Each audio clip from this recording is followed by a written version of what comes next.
যখন তার জানা যায় যে না, বিশ্বাস করেন কলিজাটা যখন ছিঁড়ে যাচ্ছে, আরশের মালিক, এ আরশের মালিক, তুমি যাকে ডাক দাও যে সময় চলে যেতে হয় সে সময়, ওর ছোট্ট বাচ্চাটা 3 বছরের বাচ্চা বাবার লাশের কাছে এসে মুখের দিকে তাকায় চিনতেছে, বলতেছে আমার আব্বুকে ডাকো, আমি আমার আব্বুর সাথে একটু কথা বলবো।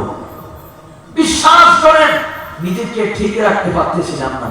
আমরা কে কখন যে পৃথিবী ছেড়ে চলে যাব বলেন তো, এটার কোনো গ্যারান্টি আছে? তখন কিসের অহংকার, কিসের দেওয়ার, কিসের ক্ষমতা, কিসের বাহাদুরি? কোনো বাহাদুরি চলবে না।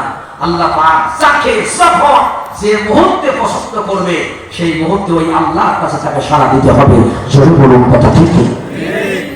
এজন্য বন্ধুগণ, ফিরআউনের মতো তওবা করলে ওই তওবা কবুল হবে না, করতে হবে খাঁটি তওবা। সবাই বলেন কোন তওবা? খাঁটি তওবার উদাহরণ কি জানেন?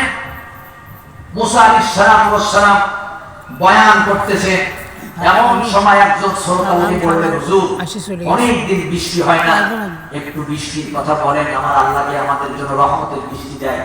আল্লাহ পাকের পক্ষ থেকে ঘোষণা হলো, নবী মুসা, এই ময়দানের ভিতরে এক গুনাহগার আছে, ও যতক্ষণ এই ময়দান থেকে চলে না যাবে আমি আল্লাহ রহমতের বৃষ্টি এই ময়দানে দেব না। কারণ ও জীবনে এমন কোন গুনাহ নাই করে নাই, এখনো পর্যন্ত নিয়মিত জিনা করে, ওই জিনা করার কারণেই রহমতের বৃষ্টি হবে না। ওকে বলো সে যেন ময়দান থেকে চলে যায়। সপ্তমীরা জিবরাইল আলাইহিস সালাতু ওয়াস সালামের মাধ্যমে কথা বলতেন। মুসা আলাইহিস সালাতু ওয়াস সালামকে জিবরাইল লাগতো, একেবারে তুর পাহাড়ে গিয়ে আল্লাহর সাথে ডেকে ডেকে বলতেন। হযরত মুসা আলাইহিস সালাতু ওয়াস সালাম লক্ষ্য করলেন রহমতের বৃষ্টি শুরু হয়ে গেছে, অবাক কাণ্ড। আল্লাহ রাব্বুল আলামিনের কাছে জিজ্ঞাসা করেছিলেন, আল্লাহ আপনি তো ওয়াদা খেলাফ করেন না, তাহলে আপনি তো বললেন যে চলে যাবে তা না হলে বৃষ্টি হবে না। আমি মুসা ঘোষণা দিয়েছিলাম যে এর ভিতরে গুনাহগার কি আছে, তুমি চলে যাও, তা না হলে রহমতের বৃষ্টি হবে না। কিন্তু আল্লাহ একটা লোককে তো যেতে দেখলাম না, বৃষ্টি কেন হলো জানতে চাই। আল্লাহ রাব্বুল আলামিন বলেন, মুসা রে, তোর ওই উম্মত আমার বান্দা ওই মজমায় বসে খাস দিলে তওবা করেছে, খাঁটি তওবা করেছে। ও দুই কান হাত আরশের দিকে তুলে দিয়ে পায়, হে আরশের মালিক, আমি জেনা করি, আমি গুনাহ করি, কেউ জানে না।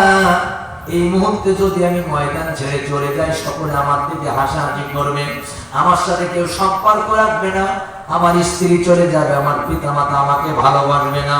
ও আল্লাহ তাআলা, তুমি না রহমতের দরিয়া বানায় রাখছো গো আল্লাহ, তোমার কাছে আমি রহমতের দুইটা পায়ে ধরে বলি, আল্লাহ আমারে মাফ করে দাও।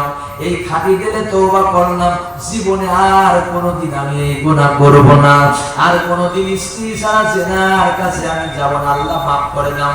আল্লাহ মাফ থেকে বলেন, নবী মুসা রে, ওর তওবা করাটা আমার কাছে এমন পছন্দ হয়েছে, আরে নবী মুসা, ওর চোখের পানিটা আমি আল্লাহ কবুল করে নিয়েছি।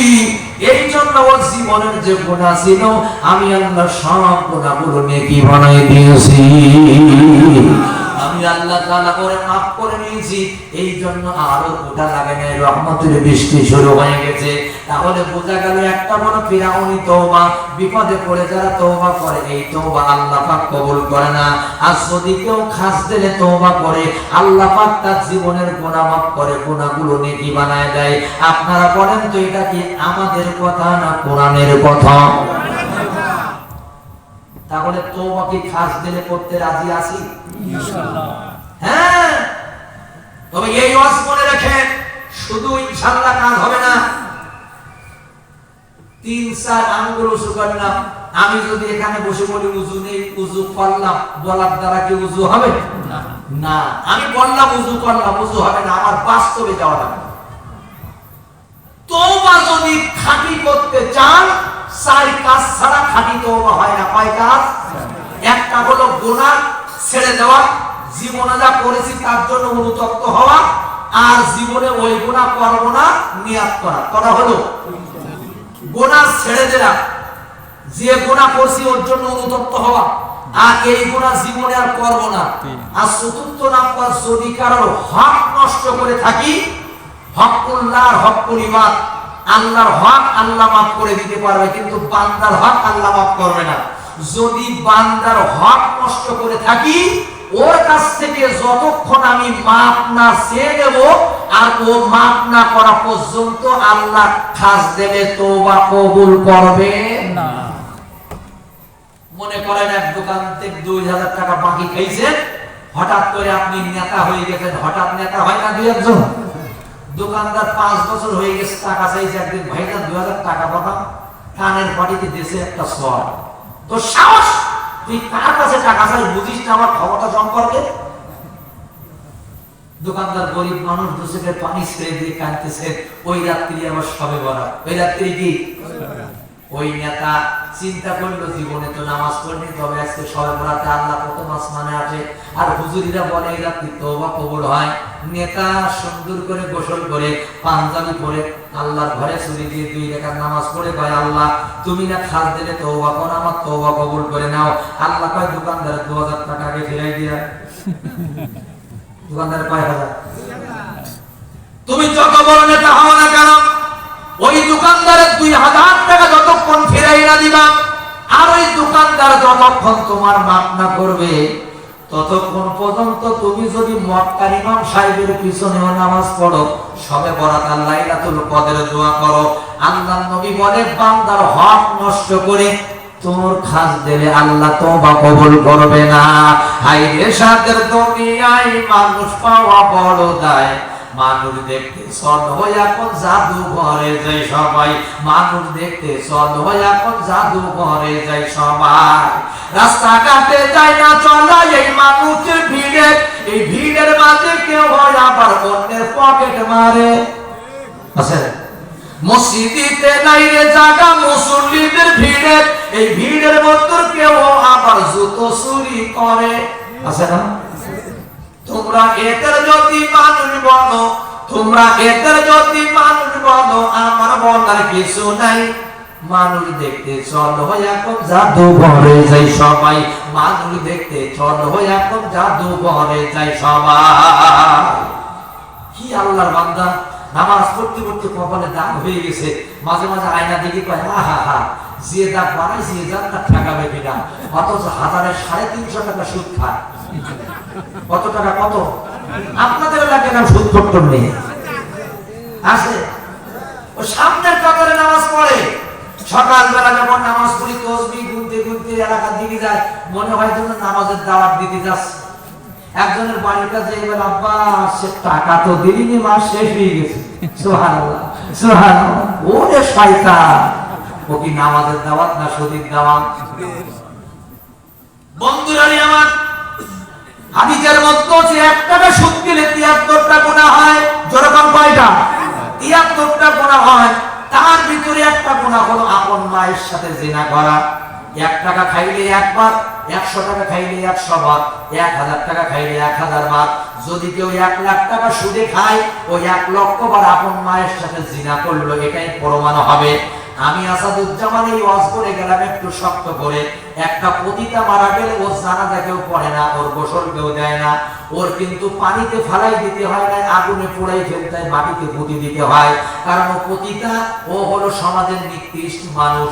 আপনি পতিতাদের জীবন নিয়ে গবেষণা করেন, ওরা যত খারাপ হোক না কেন আপন বাবার সাথে টাকার বিনিময়ে এই কাজ করতে রাজি হয় না, ওরা জন্মদাতা পিতাকেও সম্মান করে। এই কারণে আমার ভাই ওদের পতিতা হলে ওদের একটা ধর্ম আছে। আর তুই মুসলমানের বাচ্চা, ইমানে সাচ্চা, সামনের কাতারে নামাজ পড়ে আপন মায়ের সাথে 1000 বার জিনা করবি সুদ খাইয়া। আমি আসাদুজ্জামান বলে গেলাম একজন সুদ করেছি, ওই পতিতার মেয়েগুলো অনেক ভালো। সুদ করার যে পতিতারা ভালো, এর আর কোনো অপচার নাই।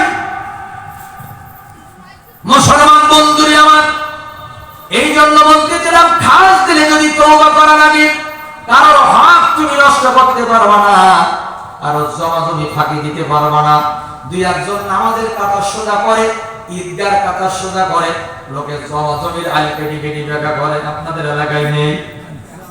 হ্যাঁ, ঈদগার কাতা সোজা করো, আর মাঠে যাই কাঁচা মারিয়ে ছাটতি ছাটতি একেবারে আলি টাক বাই করে ফেলা। ওরে সাতা সাথে সাতা মানে কাটিং মাস্টার, আই কাটা মাস্টার আপনাদের এলাকায় নেই? আছে ভাইজানের আলী আমার। শুধু তাই না, মিথ্যা একটা মামলা দিয়া জেলখানায় বন্দি রেখে তুমি যদি বাইতুল্লাহ 17 বার যাও, আর যদি তুমি বাড়ি এসে বলো আমি মদিনা সনদ দিয়ে রাষ্ট্র চালাবো, আল্লাহর কসম দিয়ে বললাম এই বাংলার জমিনে আল্লামা সাইদির চোখের পানি আর আমার মতো কোটি আসাদুজ্জামানের চোখের পানি আর কোনোদিন হবে না। বলবেন হুজুর কেন?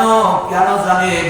কামালউদ্দিন জাফরি বলে আল্লামা সাইদির সাথে বিদেশে ওয়াজ করতে গেলাম, আর রাত যখন 2টা বাজে আমি কামালউদ্দিন জাফরি যখন তাহাজ্জুদের নামাজ পড়ব উঠেছি, উঠে দেখি আল্লামা সাইদি আমার ময়লা জুতো নিয়ে ওনার পাঞ্জাবি দিয়ে ডুলে ডুলে পরিষ্কার করতেছে। একবার জোরে বলা যাবে কি মারহাবা? কামালউদ্দিন জাফরি বলে আল্লামা সাইদিকে হুজুর আপনি কি করেন? বিশ্বের 52টা রাষ্ট্রে আপনি তাফসীর করেন হুজুর, আর আমার এই ময়লা জুতো আপনি কেন আপনার পাঞ্জাবি দিয়া পরিষ্কার করেন হুজুর আমি জানতে চাই।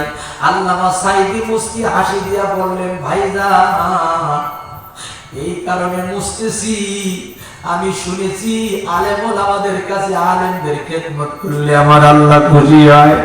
যে মানুষটা 52 বছর তাফসীর করলো ওই মানুষটা আলেমদের খেদমত করে গেছে সারাটা জীবন, আর তাকে রাজাকার বানাইলি, তাকে ডাকাত বানালি, সন্ত্রাস বানাইলি, ধর্ষক বানাইলি, এটা মানুষ তো দূরের কথা ইবলিস শয়তানও বিশ্বাস করতে পারে না। গোটা পৃথিবী 3 জন ব্যক্তির জানাজা বাইতুল্লাহ হয়েছে, গায়েবানা জানাজা, তার ভিতরে একজনের নাম হলো আল্লামা সাইদি। জোরে বলুন সুবহানাল্লাহ। সৌদি সরকার তার জীবনে 3-4 জনের কপালে চুমা খেয়েছেন, তার ভিতরে একজন ছিল আল্লামা সাইদি। গোটা বিশ্বে 1000 আলেমকে একত্রিত করা হলো, প্রতিযোগিতা হবে নেড়া আরবি কে কত সুন্দর করে পড়তে পারে। সুরলিত কণ্ঠে আল্লামা সাইদি এমন এক রত্ন 999 জন আলেমকে পিছনে ফেলে আল্লামা সাইদি 1 নাম্বার স্থান দখল করে এই বাংলাদেশের মুখটা বিশ্বের কাছে উজ্জ্বল করে দিয়েছিলেন। সুবহানাল্লাহ। সেই আল্লামা সাইদি যেদিন মারা যাবে, ওনার সন্তানদের একটা কথা ছিল, স্যার একটু আগে আমার বাবা মুস্কি হাসি দিতে দিতে এই হাসপাতালে ঢুকলো, আর আপনি 1 ঘন্টা পরে বলতেছেন আপনার বাবা মারা যাবে। স্যার এটা হতে পারে না। স্যারে 2টা পা জড়ায় ধরলাম, আমার বাবার গালে 1টা চামচ পানি দিতে দেন। আপনার 4টা ভাই, একটা ভাই মারা গেছে, 3টা ভাই বেঁচে আছি, স্যার 1টা চামচ পানি দিয়ে আমি চলে আসবো, আমার বাবার মরণের সময় 1টা চামচ পানি দিতে দেন। মানুষ কত বড় জালেম হয়, নিষ্ঠুর হয়। মরার আগে 1টা সন্তানকে আল্লামা সাইদির কাছে যেতে দেওয়া হলো না, কারণ ওরা জানে আল্লামা সাইদির যে হাত, যে প্রেম, যদি 5টা সেকেন্ড সময় পায় কি নির্মমভাবে অত্যাচার করে তাকে শহীদ করা হয়েছে, সন্তানদের কাছে বলে যেতে পারে। কথা বলুন ঠিক কিনা? সাইদি মারা গেছে। রাত 8টার সময় যখন আমরা সংবাদ শুনলাম আল্লামা সাইদি আর দুনিয়াতে নাই, মনে হলো যেন অঙ্গ থেকে কি যেন একটা হারিয়ে গেছে। কমপক্ষে 1 ঘন্টা বসে বসে ছোট বাচ্চাদের মতো কেঁদেছিলাম।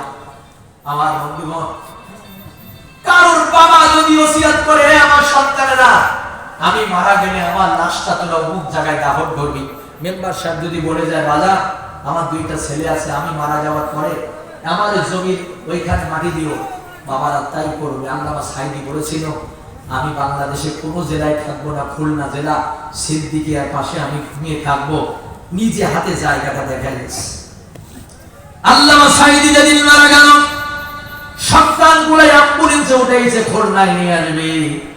খুলনার কিছু মায়ের সন্তানেরা ঝাঁটা নিয়ে, জুতো নিয়ে, হটিস্টিক নিয়ে ওই মাদ্রাসার পাশে ঘিরে ফেললো যে রাজাকারের লাশ আমরা খুলনায় আনতে দেব না, যদি সাইদি রাজাকারের লাশ খুলনায় আসে আমরা শিয়াল কুত্তা দিয়ে লাশটাকে খাওয়ায় দেব। একবার জোরে বলা যাবে কি নাউজুবিল্লাহ? ওই রাজাকারের লাশ খুলনায় আনলে নাকি খুলনা নাপাক হয়ে যাবে, আনতে দিল না। আমার বন্ধুগণ, আল্লামা সাইদিকে পিরোজপুরে দাফন করা হলো। বেশি দিন যাইতে হয় নাই, বেশি দিন লাগে নাই। 5ই আগস্টের পরে আপনারা দেখেন লক্ষ লক্ষ মানুষ খুলনার উপর দিয়া সেই আল্লামা সাইদির কবর যখন জিয়ারাত করতে যায় আর লক্ষ কোটি দিয়া বানানো তোর বাবার মূর্তির উপরে লোকে উঠে প্রস্তাব করে দেয়, সম্মান কোথায় গেল? সেই আল্লামা সাইদির কবরের কাছে আমার বন্ধুগণ আর কোনো পুলিশ পাহারা দেয় না, এখনো গায়েবী জানাজা হয়। কোথায় তোমার ক্ষমতা? দেখা তো হবে না আর এই জীবনে, দেখা হবে জান্নাতি ফুল বাগানে, এই আশা কবুল করো আল্লাহ তুমি, শহীদ হয়েছ তুমি এটাই জানি, আল্লামা সাইদি তুমি মরনি, শহীদ হয়েছ তুমি এটাই জানি, ঠিক কিনা? আপনাদের কষ্ট হচ্ছে? আলোচনা চলবে আমার বন্ধুগণ? তাহলে আপনারা এবার একটু রিপ্লাই করে নেন, বলেন তো কয় আমলে আল্লাহ গুনাহ মাফ করে ওই গুনাহ নেকি বানাই দিবে? কয়টা আমল? তিনটা। একটা হলো খাঁটি তওবা। আল্লাহ পাক যেন নারী এবং পুরুষ আমাদের প্রত্যেকেরই খাঁটি তওবা করার তৌফিক দান করেন, বলুন আমিন। দুই নম্বরে যাচ্ছি ইল্লা মান তাবা ওয়া আমানা। দুই নম্বর হলো খাঁটি ঈমান। জোরে বলুন কি ঈমান? খাঁটি ঈমান। এবার আপনারা বলবেন হুজুর আমাদের কাছেও আছে, আমারও আছে ঈমান, সবার কাছে নেই আছে। বন্ধুরা আমার, মধু সব দোকানে পাওয়া যাবে, কিন্তু খাঁটি মধু কি সব দোকানে পাওয়া যায়? অদস্ত ঈমান সবার কাছে আছে, তবে খাঁটি ঈমান সবার কাছে নেই। আমার আল্লাহ পাকের হাবিব বলে যারা পরিমাণ ঈমান যার কাছে থাকবে, সাত দুনিয়ার মতো একটা জান্নাত ওই আল্লাহ ঈমানের বিনিময় দিয়ে দিবে। কিয়ামতের ময়দানে আল্লাহ পাক ঘোষণা দিবেন, তোমাদের কার কার ঈমান আছে নিয়ে আসো, জান্নাতে চলে যাও। একজন আসবে, কয় ঈমান দাও, এখানে খুঁজবে ওখানে খুঁজবে, আল্লাহ কয় তোমার মনে নেই ঈমান দুনিয়াতে একটা আশি দিয়ে বিক্রি করেছিলে, দুনিয়াতে 1000 টাকার বিনিময়ে ঈমান বিক্রি করেছিলে, দুটো বাড়ি মারার পর সারা আমি করি, সারা আমি করি, আল্লাহ কথা ছিল না? দুটো বাড়ি মারার পরে তোমার ঈমান বিক্রি হয়েছিল। আমার বন্ধুরা, তোমার কাছে ঈমান নাই, তোমার আজকে দেহটা আছে, ঈমান তোমার দুনিয়াতে বিক্রি হয়ে গেছে। ওয়াসিকাল্লাযিনা কাফারু ইলা জাহান্নামা যুমারা। এ ফেরেশতারা, এইটার ধরে হাঁটি এখন জাহান্নামে নিয়ে যাও। একবার জোরে বলা যাবে কি নাউজুবিল্লাহ? এবার বেড়ালের মতো এক হাসি কালো বেটে